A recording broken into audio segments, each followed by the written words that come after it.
Um, my name is Jeff, and I'm the senior minister. If this is your first week here, we're glad to have you.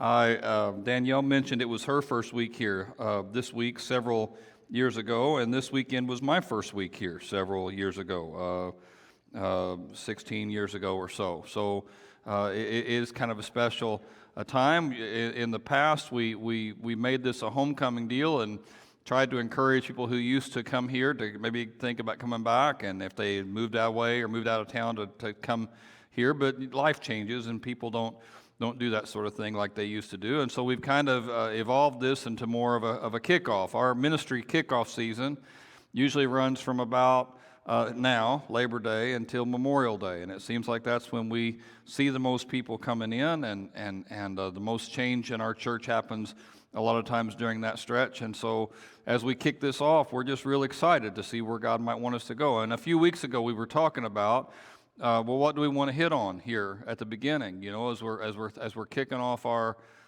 year here, that'll go through Easter and the different things we try to accomplish over the next few months, several months.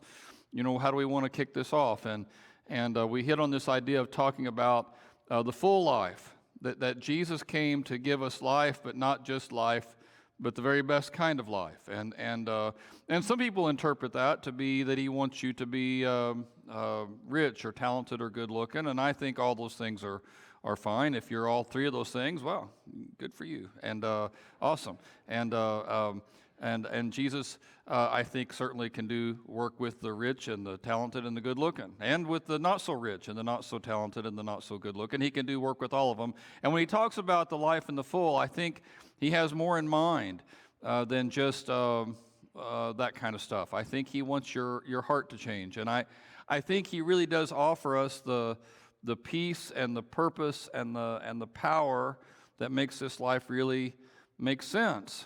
And so over the next few weeks, we wanted to talk about that and talk about that promise, and then also talk about how, as a church, that we want to try to follow Jesus into that kind of a life. And that'll be what we hit on over the next few weeks. So if it is your first week here, great. You're getting here at the very beginning of a long series, and if it's I just encourage you to try to keep up with these series, with this deal, because at some level it's kind of a guide to how we approach things at Mount Pleasant and why we do the things as we do, and I'll be getting into that over the next few weeks. I read this week, somebody told me about it, and then I went and looked it up. I didn't know it was a thing, but apparently it was. A couple of years ago, when COVID was such a problem in the world, a lot of countries closed down. Well, America closed down too for a little bit there, but a lot of countries closed down quite a bit longer, especially in Southeast Asia. A lot of those countries closed and didn't open for months and months. Didn't let their airports open for months and months. Didn't let anybody come in or go out. And for an airline, most of whom are pretty highly leveraged, and the idea of going months and months without any sort of income would be the death of the company. They hit on something kind of novel. Quantum was the first one to do it. They called it a flight to nowhere, and you would take off in the Sydney airport there, and for 7 hours they would fly you around the Gold Coast and that part of Australia and over the city, and try to get lower than they normally would, tilt the plane so you could get a good view of it. 7 hours of sightseeing, a flight to nowhere, and it would just be hell on earth to me. I don't know who would have wanted to do it, but it sold out in like 10 minutes. When they advertised it, it sold out in 10 minutes. People were thrilled to get it and paid a lot of money. It was a 7-hour flight. It was a 7-hour flight to nowhere. I mean, and they served you a couple meals while you were up there, and it's still airplane food. I mean, whatever kind of meal it was, and well, I guess you could spring for first class on your flight to nowhere, and I'm sure that some people did. You know, if we're going to go to nowhere, let's at least go in style. And people spent a lot of money, a lot of attention trying to get the window seat or the aisle seat. Maybe they were trading back and forth to get the very best views. But at the end of the day, they didn't go anywhere. And as a preacher, of course, stories like that, well, that's like waving red meat in front of a dog. I can think of a bunch of different ways to apply a story like that. And I think that's what life sometimes can be. A person spends all their life trying to be comfortable as they really aren't going anywhere. They They worry about all the little comforts, all the little pleasures that we do to try to be comfortable, to try to be happy, but they aren't really going anywhere with their life. Their life really won't stand for anything. It doesn't really accomplish anything. They're not really trying to leave any sort of a lasting legacy beyond just getting through. And I thought about that flight to nowhere, and it occurred to me. Some people, as they're on their flight, as we're on our lives and we're going the direction we go, we hear a lot of voices telling us how to get the most out of this life. If you were one of those people who yesterday just watched football from morning till night, you've had a steady stream of those kinds of voices, different commercials coming on, asking you if you're getting the kind of service that you deserve out of your phone company or out of your hotels that you go to or out of your all day long. The idea that you may not have enough money saved for retirement, You may not have enough money ready to go, and what should you do to get ready for that? Or maybe you haven't heard, but this is the most important election of our lifetime. And you heard that if you watch TV very much. And you're going to hear more of that as we get closer and closer and closer to the election. Maybe at different times during the day when you weren't watching television or doing the things that you do around the house, you got on your phone and you checked out some social media to see what other people were up to. And while that's certainly a great gift that you can communicate with people and keep up with people who you wouldn't normally be able to do so with, it's also kind of a hook. And you can see people who are all putting on their best face on social media, and you compare their best face to what you know of your life, and you wonder, again, if maybe you're getting the best service that you could be getting. If you have saved enough money, if you've spent your money on the right things. You can see other people enjoying a certain kind of life and wonder if your kids or your fitness or your vacation ought to be a little better than it is. And sometimes the weight of all those voices that we have barking at us can be overwhelming. I have a friend, had a friend, she just passed away not too long ago, and a few years ago, and she was kind of late in life, she was having trouble sleeping. It kind of came on her pretty quick. It was 2016, and she was having a hard time getting to sleep at night, and it was a weird change for her. And so she went to the doctor, and at her age, she's in her 80s, by then they did some examination. Maybe something's wrong, have a sudden change like that. And they couldn't figure anything out. They did her whole range of tests, and they couldn't figure it out. And so he started asking her questions. Well, have you changed your diet? Well, no. Have you any new hobbies or things that you're doing that you didn't used to do? She says, no. I do pretty much the same thing I've always done. He said, well, what do you do before you go to bed? She said, I don't know. I get a little something to eat, and then I watch the news.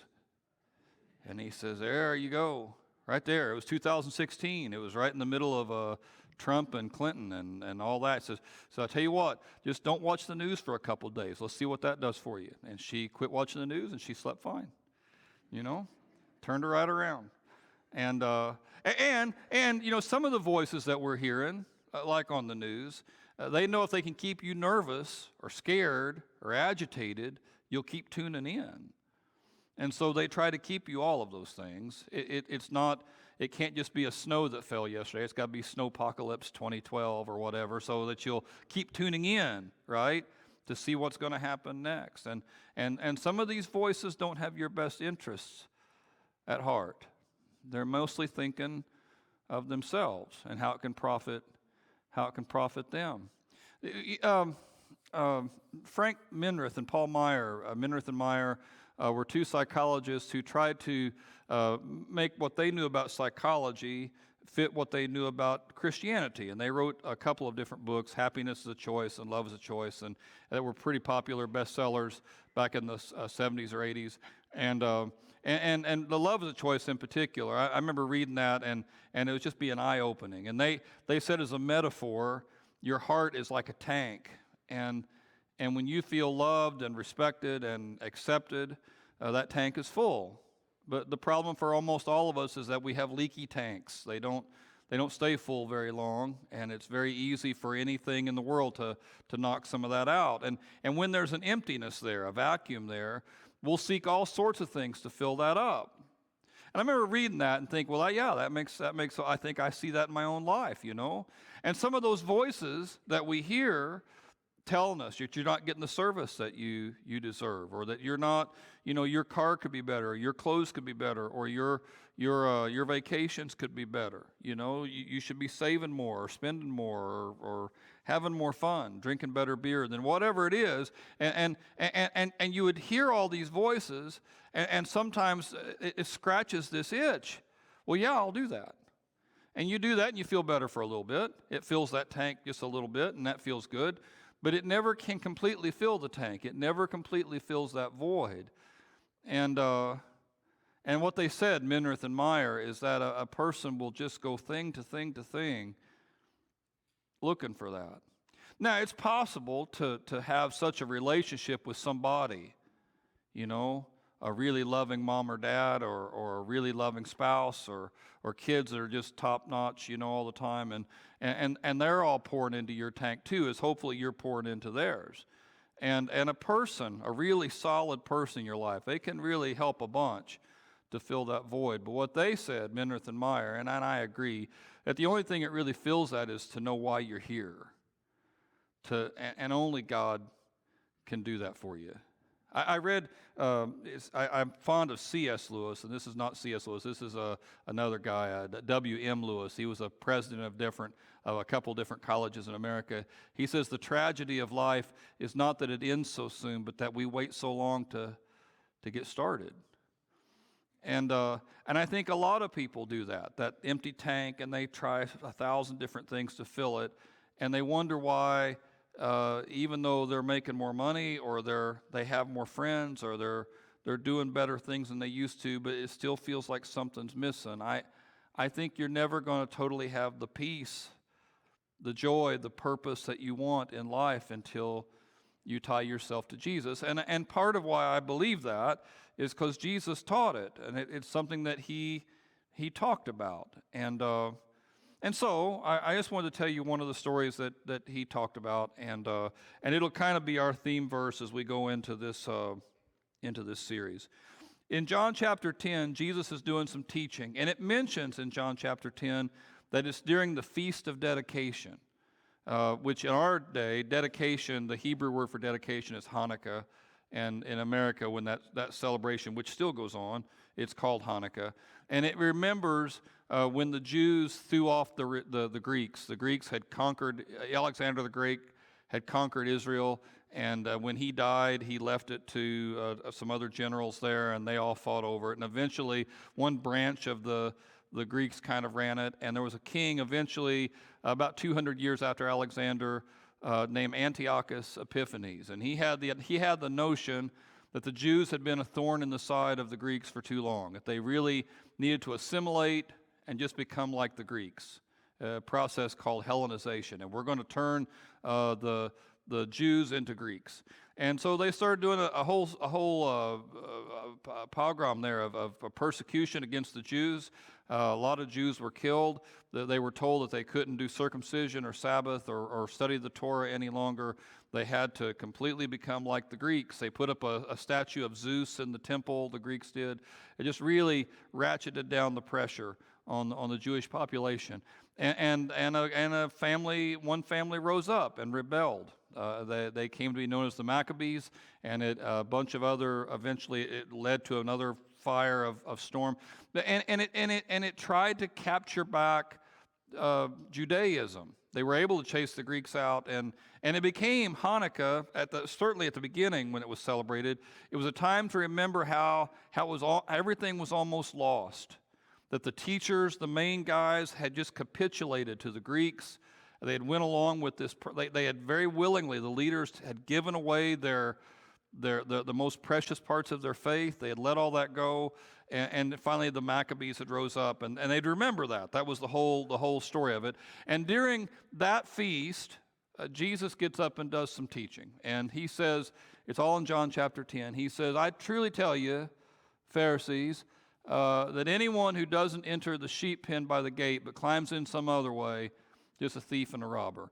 And Jesus is doing here what he does a lot of places. He uses metaphor to explain bigger things. And that metaphor would have communicated real good to them that it might not communicate that good today. In that day, even in the urban areas, everybody understood what shepherds did. You saw the shepherds. I mean, it was part of their life. And the shepherds would be there on the edge of the desert where it was pretty dangerous, honestly, for sheep to be. And it was hard sometimes to find good grass or good water. And the shepherd would guide the sheep through that area. And at night, or when danger came, it would put them in a cave or a pen of some sort so he could protect them. And Jesus says, he says, anyone who doesn't lead the sheep but by the gate, the ones who's not assigned to do that, you be careful. They're thieves and robbers. And at some level, even though he's talking to the Pharisees here, he's also talking to the crowd. And he's kind of hinting that maybe those Pharisees had not been the right kind of leaders either. Maybe they were like the thieves and the robbers. And he goes on, he says, the one who enters the gate's the shepherd. He'll go ahead of the sheep, and they'll follow him because they know his voice. And the shepherds would, a lot of times they would play a little something on a little flute there, or they would make a certain whistle, or they would make a certain call, and the sheep got to where they could recognize their shepherd, and they would go where he went. And he's out in front of them. And Jesus says, a thief only comes to steal and kill and destroy. But I'm not like that. So I've come that they can have life, have it to the full. And then he says, I'm the good shepherd. I know my sheep, and my sheep know me, just like the Father knows me, and I know the Father. And I lay down my life for the sheep. So Jesus is announcing to the crowd that there's one good guide here for you, and it's me. And some of the guys who have come along to guide you before to the crowd, actually guys like the Pharisees, they're more like thieves. They're just after their own profit. And I thought about this, and I think about it today. All the different voices that we hear. We just, again, 1,000 voices every day telling you what you ought to do or how you ought to be or what you ought to think. And a lot of those voices don't have your best interest in mind. They just want more clicks on their site, or they just want more eyeballs on their screen. They're just after their own profit. And they don't really care about what you do or don't do. And that's never changed. I mean, screens have changed, of course, but there's always been people who will manipulate you to get what they want. And Jesus says, and ultimately that's what the devil does, right? I mean, that's kind of, when you think about the thief, at some level you think about a satanic thing, a devilish thing. The thief comes to just steal and kill and destroy. They don't want to give you anything. But Jesus says, I've come to give you more. I've come to give you life. And not just life, but life to the full.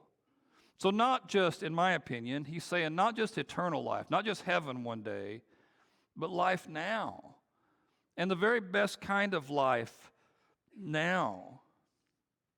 I think sometimes as Christians, if heaven and having heaven out there to look forward to is a comfort, it's a powerful thing. But if that's all I've got, then it's sometimes pretty hard to stay straight on some different things. You know, I could assume that, well, he'll forgive me for whatever it is I'm getting into. I mean, and one day I'll go to heaven anyway, but that's not totally what he's offering here. So I've came to give you life, but not just life to the full, life now, and the very best kind of life. And you would think that people would just jump on that left and right. I mean, that sounds like a pretty good deal. Okay, Jesus, you would think but how he says we're going to get there, that's always been the part that's a challenge. Because what he says is so different than what everybody else says. And how he says that we're going to get there is just, it seems wrong. As an example here, he says in Matthew 6:25, he says, I tell you, don't worry about your life, what you'll eat or what you'll drink, or about your body, what you'll wear. Isn't life more than food and the body more than clothes? So he's talking, Matthew 6, he's talking to people who, you've seen Bible plays, Bible movies, they're just wearing togas and stuff, right? I mean, certainly we care much more about clothes than they did. Certainly we care much more about food than they did. And he's telling them, with their situation, don't worry about that stuff. That's not what life's about. It's not where we're going 100%. He goes another place, Luke 9:24. Whoever wants to save their life is going to have to lose it. But whoever loses their life for me will save it. And you can turn that over in your head however you want, but any way you turn it over in your head, at some level he's saying sometimes life's not going to go the way you want it to go. I'm going to ask you to turn the other cheek sometimes. I'm going to ask you to forgive and give freely. Sometimes I'm going to ask you to take second place so that somebody else can shine. I'm going to ask you to love other people like I've loved you, and that's not always the easiest thing. But if you'll do this, he says, if you'll trust me on this, and right there's your problem. I think a lot of people, even a lot of Christians sometimes, have a hard time trusting him on that. I think a lot of times as Christians, we're not sure if his way is really the right way. And it's very easy to take back the steering wheel. In another place, he says, Luke 12, he says, watch out. He says, be on your guard against all kinds of greed, because life doesn't consist in the abundance of your possessions. And you know, strictly speaking, that's not the American way when he's talking this way. I mean, it's just not the way our culture works. And honestly, it's not the way most cultures work. I mean, most of us kind of understand intuitively that whoever has the most money can do more stuff that they want to do. And that sounds pretty good. Whoever has more money can build the kind of house they want, or take the kind of vacations they want, or have the kind of, if you have more money, you've got more options. Well, who wants, you know, I know what did Jay-Z say? It's more money is more problems, but everybody thinks Jay-Z's wrong, and they think Jesus is wrong on this deal here too. They don't think that he knows exactly what he's talking about here. Abundance of possession sounds pretty good. And he's not necessarily forbidding it here. He's just saying there's more to life than that. He says in another place that he's the way, and he's the truth, and that he's the life, and that the only way a person's ever going to get a hold of God is to go through him. You have to live in his orbit. So all that is foundation. I just wanted to talk to you for 5 or 6 minutes here, if I can. I was thinking about this. It came up in a book I read about a year ago by John Mark Comer called "Live No Lies." And in the book, he talks about the devil's main weapon is lies. That's what he hits us with. You think about how the devil is portrayed, even in Christian movies or Christian programming of any sort. And Jesus never really portrays the devil like that. There's never head spinning or people vomiting green soup or any of that kind of stuff. There's never people floating above the bed. There's never any of that kind of stuff. He never presents the devil that way exactly. When Jesus talks about the devil, it's the lies. He's a liar and a father of lies. The thief comes to steal and kill and destroy. It's deception. He's going to have a different voice than I've got. My sheep know my voice, Jesus says, but there's another voice out there, and if you don't watch out, it'll take you a bad direction. And I see in my own life, I mean, I'm not telling you anything about yours, but just in my own life, I see how easy it is to listen to that other voice. Now, if he were to lie to me about something obvious, well, I would see right through it, like a conspiracy theory, you know. I would be suspicious. If he lied about something like that, the sky's not really blue, or well, I could prove, you know, it's not that, or that, you know, Elvis is still among us, or whatever. I would see that. I would see right through that kind of lie. But a lot of times the lies that he tells me are lies that I'm already kind of wanting to believe. You know, shouldn't I grab at whatever little bit of happiness here I can? Or after I've been hit so hard here and here and here, don't I deserve to take a little break or to do this thing. Yeah, I know it's not the exactly, strictly speaking, the right thing to do, but I mean, it doesn't really hurt anybody, does it? It's those kinds of lies that he can whisper to me, and I want to believe them anyway. Where I don't have to do it the way you're saying to do it. I don't have to act the way that you say I have to act. I can do whatever I want to do, and nobody's the boss of me. Sometimes the lies that he tells me are, I've blown it. I've made such a mess of whatever it is, and I can't ever fix that. That's a really effective lie. At least to me it is. That's a really effective lie on me. It wouldn't do you any good to talk to that person after the mess you've made. Wouldn't do you any good to try to fix that. It's already over. Wouldn't be a waste of your time to go ahead and start doing that now, whatever that is, whether it be exercise or saving my money different or whatever it is. Doesn't matter what it is. Too late now. You've already made too big a mess of it. It's already over. And again, he can hit me in my weak moments, hit me with something that I hadn't thought about before and make me feel small, make me feel like it's never gonna change, that I'm never gonna change. I remember first hearing that lie when I was just brand new Christian, 15 or 16 years old, and I struggled with 2 or 3 sins, and that I just couldn't struggle with 1,000 sins, but 2 or 3 real big ones that I couldn't seem to get ahead of, and I would ask God, forgive me for this, and I'll never do that again, and then I'd do it again, and God help me, repair this thing, and I can't believe I blew it there again. I'll never let that happen, and then my big mouth would get me in trouble again, and I would find myself in the same holes over and over and over and over again. And that lie in the back of my head, you're never going to get this. You're never going to figure this out. You're never going to be who you're supposed to be. And sometimes his voice is so loud that I can't really hear God's voice.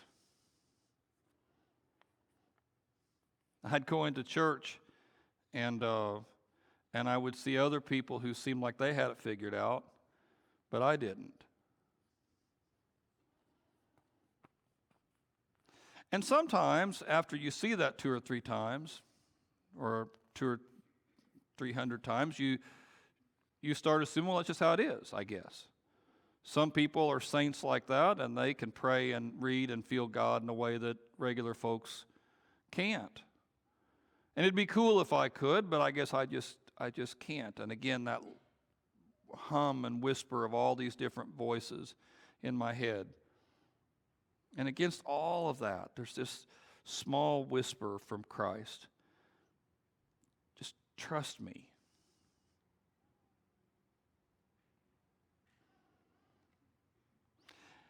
And so I tried, and I try, and I'll keep trying. And what I find is when I listen to that voice, what Jesus is whispering, it doesn't always make sense. It doesn't. And sometimes it's real hard to keep one foot in front of another. But when I have listened to that voice, I have peace. I sleep better at night. I can turn off all the other voices and I get along better. Truthfully, just 20 minutes to sit under a tree and to pray and think about God, even if I don't say very much during the prayer. I'm mostly just thinking about where I stand with God.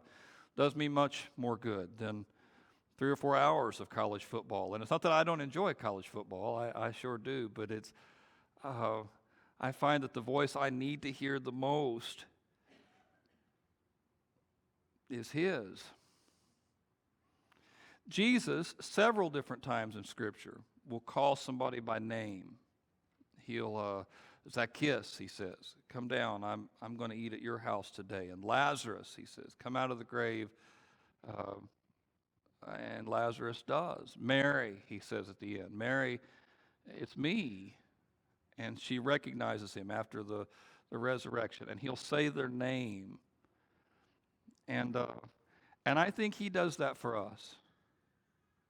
I think there's moments when he whispers my name and amongst all the other voices and says, there's a better way for you to go. And what I want to do starting today and over the next several weeks is just explore that more and more with you guys. What's it look like to hear his voice in all the different areas that we try to deal with and walk towards him? Because I believe, I really do, that when we take him seriously and we follow after his path, we can have life. And not just life, but the best kind of life. The life that you were made for. In Psalm 23, which is probably the most famous part of the Bible about shepherds, he says, David writes it, and he says, the Lord is my shepherd. And I think of that with this passage we read here, with Jesus being the shepherd who came to lay his life down. The Lord is my shepherd, and he leads me beside still water. You know, in the desert, it's so hard to find good water. It's hard to find a place to drink. He leads me to green pastures. My shepherd can find those things in the middle of a bunch of rocks and sand. My shepherd can take me to a safe place and restore my soul. And even if I have to walk through the valley of trouble, even if I have to walk through the valley of the shadow of death, I won't be afraid. What a promise that is. You know, because a lot of us, even in this room today, are afraid of the thought of dying. But when I really know who my shepherd is, when I really know who Jesus is, then even if when I walk through that valley, I won't be afraid, because he's got this. His rod and his staff, they can be a comfort to me, and he'll protect me from all the different things that want to knock me off the path. And he's got a table set up for me on the other side of it, which has always been a powerful image to me, that you walk through this valley of trouble, and on the other side, a table set up. All the best parts of my family growing up, when I think about my family, when my family was working right, when everything at home, when I was a kid, when it worked right, all the best moments were around a table. And he set up a table on the other side, and he's waiting for me there, if I'll just keep listening to his voice. So for you, let's think about that for a minute. Because my voice is just one of 1,000 voices that you're going to hear today. A bunch of different voices are going to come in, and my voice is just my voice. And so I want to pray right now that we can hear God's voice, and ask God for each one of us here as we're thinking, God, what do you have for me? You know, is this life that I'm flying right now, are we going somewhere? Is this a flight to nowhere? I mean, God, what do you have for me? What is it, God, that you're wanting me to see and do and be? And I want to pray that with you. And then at the end, we'll sing a couple of songs, and if anybody needs to make any sort of decision or anything going on like that, we'll give you plenty of time and space to do that, to come up and to pray. So stand up with me right now.